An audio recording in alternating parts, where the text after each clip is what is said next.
Welcome to New Hampshire's Business. I'm Fred Coker. There's a company in New Hampshire that counts as its customers Twitter, Netflix, Pfizer, the drug company, and CNBC. And that company is Dyn.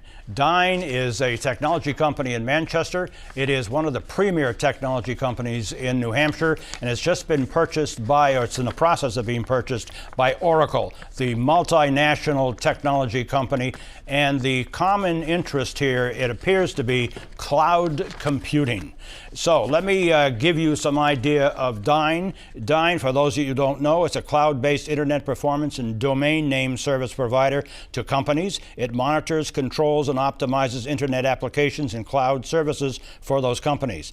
They were founded in 2001. The customers include, as I said, Twitter, Netflix, CNBC, and Pfizer. They provide faster access and reduced page load times. They handle 40 billion transactions a day in Manchester, and they employ 400 people. With me, and then Oracle Corporation, let me just tell you a little bit about them. They're a multinational company. They develop and market database software and technology and cloud engineering systems and enterprise software. They say they're going to keep and grow Dyn in Manchester. With me to talk about this are two people who know this subject. One is Bob Sanders, reporter for New Hampshire Business Review, who just broke that story about a week ago, right? Right. And welcome to you. And then Matt Cookson, Executive Director of the New Hampshire High Technology Council, where Dyn has been a member. Bob, let me start with you. What do we know about this purchase?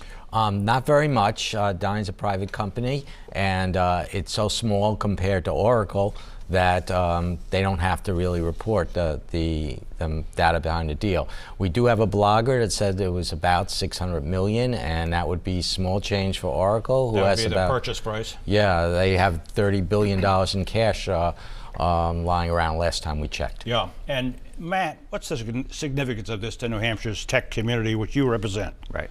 Well, Dyn's been a major player. We're very reassured to hear that Oracle wants to keep this presence, and we're going to have a company that's been very good to the community with an infusion of cash and a lot of entrepreneurs who are very passionate about the greater Manchester tech community. Yeah, and now Dyn, just to make it simple, Dyn does what? I know I said it in the introduction, but Dyn does what, Bob? They basically help companies, major companies, have their websites go faster and smoother, right, so that they'll be able to engage in commerce and secure. And secure, right. But cloud computing has become the technology of our time, and that's what appears to be the common thread here between these two companies, right, Matt? I would think so. I mean, it's a huge industry. Everything's going to the cloud, and Dyn has developed great systems, a solid reputation, fantastic customers, and they have a solid team that would be of value to a company like Oracle. What about job possibilities here? I know Dyn has said that they would grow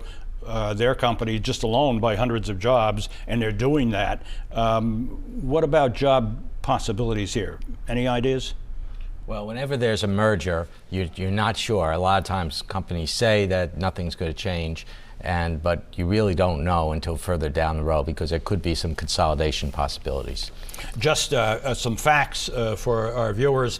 Dyn had reported revenues, or will report revenues. They're predicted at least to exceed 100 million this 2016. Oracle has already reported their revenues for 2016 at 37 billion. You can see the difference here, and the acquisition of Dyn by Oracle is huge for New Hampshire and for this economy. What do you see going forward with Oracle as a major employer in this state? Because they already have a facility in Nashua, so if you add those employees to the ones they inherit from Dyn, it's about 1,000 employees. Right. So we've got a bigger player and a brand name and a Fortune 77 company now in our midst at the 1,000 person level, which is a great asset, and the resources of the current Dyn infrastructure. So I think it's a win-win. It's a win-win. Matt Cookson, who's Executive Director of the New Hampshire High Tech Council, thank you.